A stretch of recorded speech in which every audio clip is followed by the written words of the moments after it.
लौटता पानी और पीछे छूटती गंदगी दिल्ली के लिए बड़ी मुश्किलें पैदा कर रही है।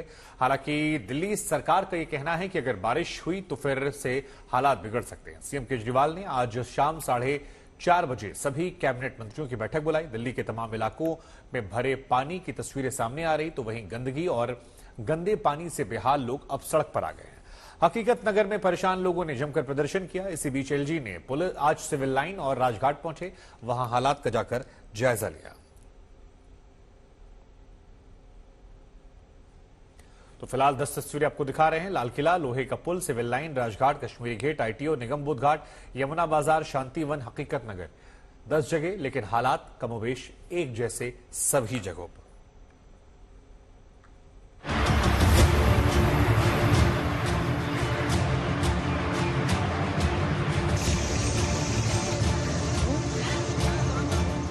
ये दिल्ली है, देश की राजधानी दिल्ली है। 5 दिनों से डूबी डूबी सी दरिया दिल्ली।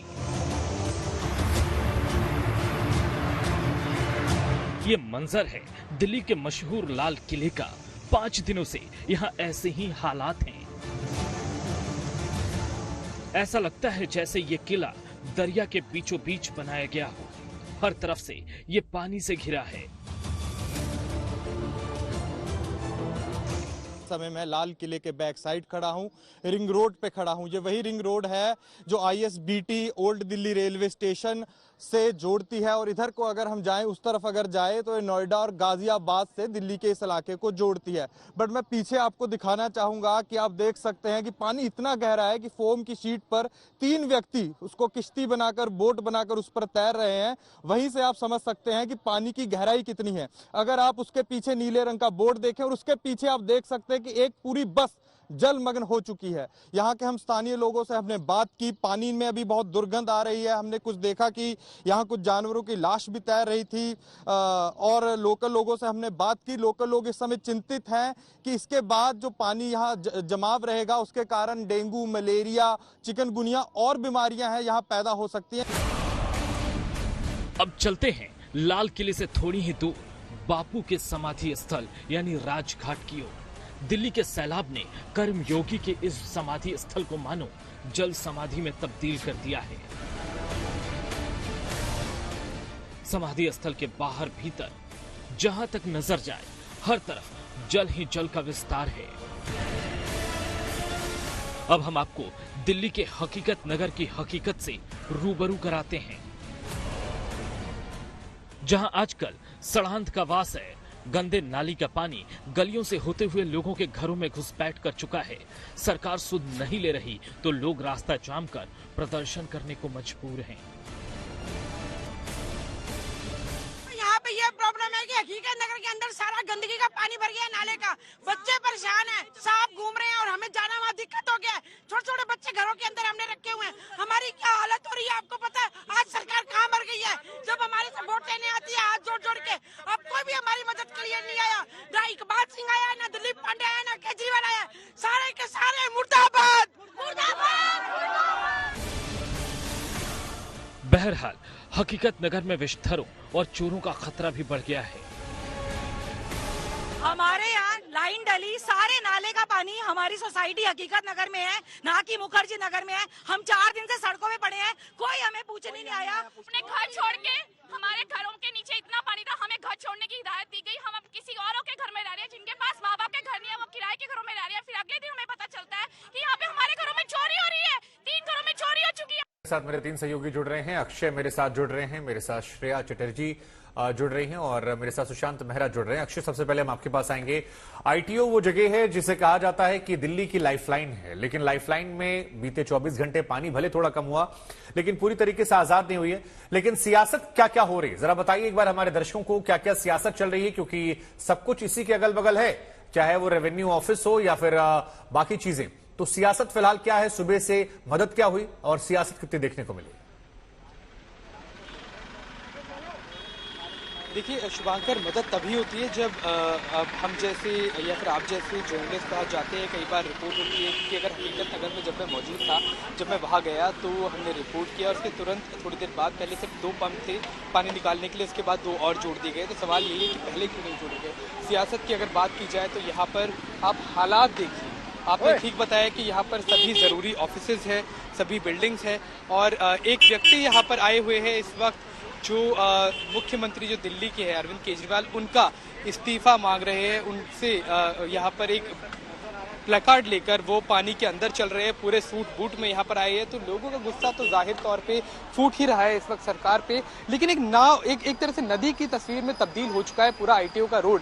यहाँ पर पॉसिबल नहीं है। आप देखिए किस तरह से जद्दोजहद यहाँ पर लोगों को करनी पड़ रही है निकलने के लिए, लगातार साइड से होते हुए किसी तरह जिन लोगों को अपने घर या फिर ऑफिस जाना है वहां जा रहे हैं। और बहुत गंदी बदबू इस वक्त यहाँ पूरे आईटीओ में आ रही है, क्योंकि ये सारा नाली का पानी वापस आ रहा है, उल्टा वापस आ रहा है। इसमें लोगों के घरों से जो सीवेज आता है वो भी है, जो कंपनीज ऑफिस में जो सीवेज निकलता है वो भी अब उल्टा लोगों के घरों में जा रहा है। और इसी से लोगों का गुस्सा भी एक तरह से बढ़ रहा है। बसें डूब रही है, गाड़ियां डूब रही है यहाँ पर, और जितनी भी गाड़ियां नोएडा जाती है उन्हें लंबे लंबे रास्ते लेकर जाना पड़ रहा है। तो लोग जाहिर तौर पे गुस्सा है ही, लेकिन सियासत लगातार हो रही है। आम आदमी पार्टी बीजेपी पर दोष मढ़ रही है कि आपने हथनीकुंड बराज से इतना पानी छोड़ा, तो वही भारतीय जनता पार्टी जो है वो आम आदमी पार्टी के ऊपर दोष मढ़ रही है कि क्यों आपने पहले सीवेज की सफाई नहीं की, या फिर आपने दिल्ली को एक तरह से गटर की शक्ल में तब्दील कर दिया है। तो सियासत जहाँ एक तरफ हो रही है, वही सियासत लोगों के जख्मों पर मरहम लगाने की जगह नमक छिड़कने का काम कर रही है। क्योंकि जहाँ एक तरफ 7 सांसद यहाँ पर भाजपा के हैं, तो सरकार दिल्ली सरकार की आम आदमी पार्टी की है। बिल्कुल सही बात है, सांसद सारे भाजपा के हैं, एमसीडी और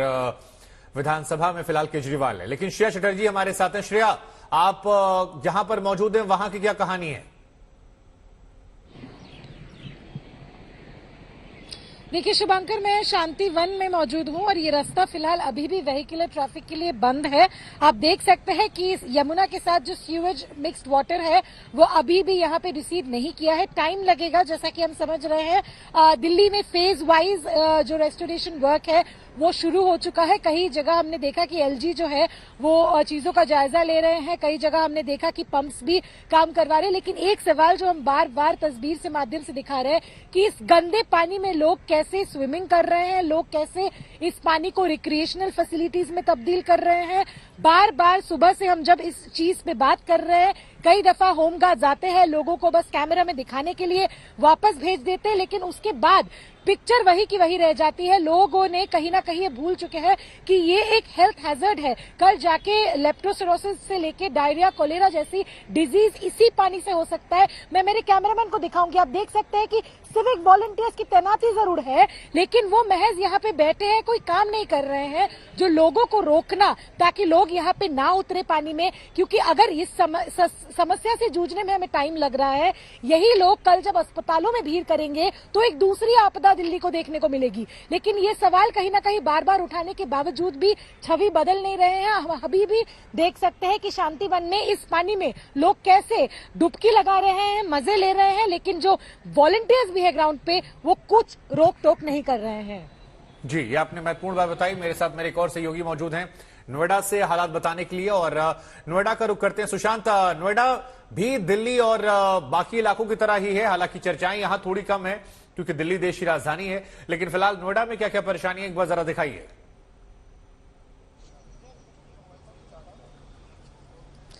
शुभांकर, सबसे पहले मैं आपको तस्वीरें दिखा दूं। नोएडा सेक्टर 135 की ये तस्वीरें हैं, जहां पर आपको पानी से लबालब पूरा सेक्टर 135 जो है वो इस वक्त नजर आएगा, क्योंकि कई सारे लोग यहां पर अंदर फंसे हुए हैं। उनको निकालने की कोशिश जो है वो फिलहाल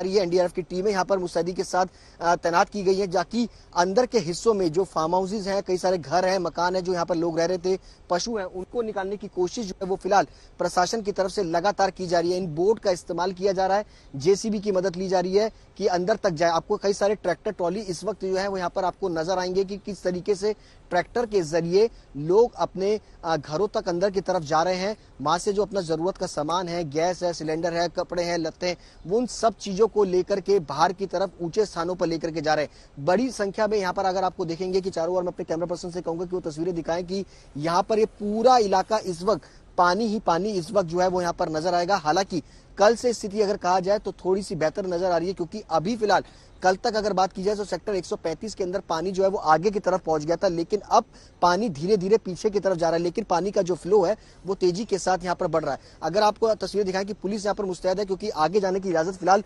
पुलिस की तरफ से किसी को भी जाने की इजाजत नहीं है, सिर्फ एनडीआरएफ की टीमें और जिन लोगों का यहाँ पर घर है उन्हीं को जाने की इजाजत जो है वो फिलहाल दी गई है। अभी फिलहाल एनडीआरएफ की जो सीओ है वो यहाँ पर पहुंचे हैं। आप एनडीआरएफ की टीमें यहाँ पर देख सकते हैं कि कई सारी टीमें जो है वो यहाँ पर तैनात की गई है, जो कि ये पूरा इलाका अगर कहा जाए तो सेक्टर 135, सेक्टर 128, सेक्टर 130 ये तमाम इलाके हैं जो यमुना खादर की तरफ से हैं और जो कि दिल्ली से होते हुए यमुना नोएडा की तरफ आती है। तस्वीरें आप देख सकते हैं कि कैसे यहाँ पर टीमों को जो है वो तैनात किया गया ताकि चप्पे चप्पे पर निगाह जो है वो रखी जा सके और लोग अगर परेशानी में है तो उनको जल्द से जल्द बाहर लाया जा सके।